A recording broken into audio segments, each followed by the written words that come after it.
ఈ రోజే సబ్స్క్రైబ్ చేయండి, మీ ఫేవరెట్ షోస్ చూడండి. నేనేం తప్పు చేసుండానని నన్ను వదిలేసి వచ్చేసిండావు? ఏంటి రుక్మిణి, మీ ప్రేమ కథ గురించి మాకెవరికి చెప్పనే లేదు? రాజు, వీళ్ళిద్దరిది చాలా పెద్ద ప్రేమ కథ.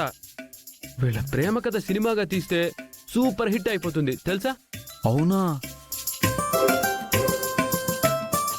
అంతేకాదు తమ్ముడు, ప్రేమించుకోవడానికి వయసుతో పని లేదు అన్నట్టు నీ కూతురు మైనర్ గా ఉన్నప్పుడే ఈ ఆనంద్ని ప్రేమించింది.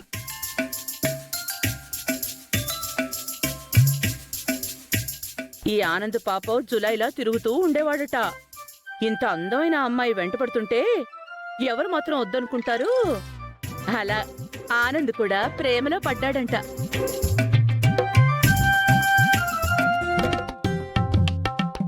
అప్పుడే మన రుక్మిణికొక నాన్నున్నాడు. ఆ నాన్న సీఎం అని తెలిసి సీఎం కూతురుతో పెట్టుకుంటే ఆ కేసులు ఈ కేసులు పెట్టి వేసి తిరగదంతారని భయపడి దూరంగా ఉన్నాడంట తమ్ముడు. ఈ మధ్య సూపర్ హిట్ అయిన సినిమా కథ చెప్పినట్టున్నాడు రాజు. వాళ్ళు చెప్తుంది నిజమేనా రుక్మిణి? ఆనంద్ని ఇష్టపడిన మాట నిజమే నాయనా.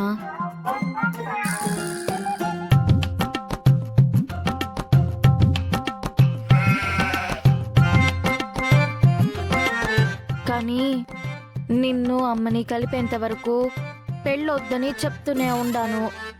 దానికి ఆనంద్ ఒప్పుకోలేదు.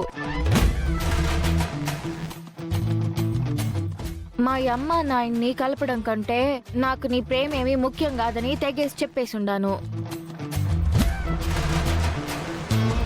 మళ్ళీ ఎందుకు వచ్చిండావు? పో, మర్యాదగా బయటికి పో.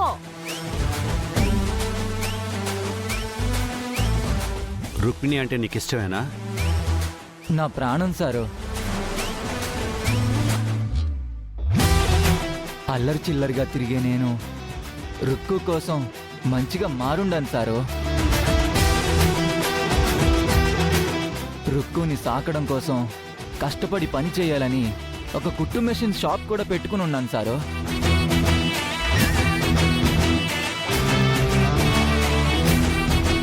ఇదిగో నా రుక్కు వేసుకున్న బట్టలు కూడా నేను కుట్టినవే సారు. ఈ బట్టల్లో నా రుక్కు మాత్రమే ఉండాలని ఈ మాదిరి బట్టలు ఎవరికి కుట్టిలేదు సారు. నా రుక్కు అంటే నాకు అంత ఇష్టం సారు.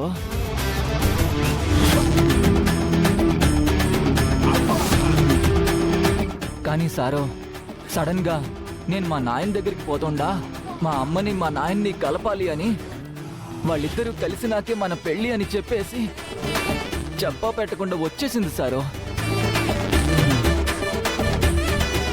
నా రుక్కుని కలవాలి, తనతో మాట్లాడాలి అని చాలా సార్లు అనుకున్నాను సారు. కానీ మీరు సీఎం అని తెలిసినాక నా ప్రాణం పోయినట్టు అయిండదు సారు.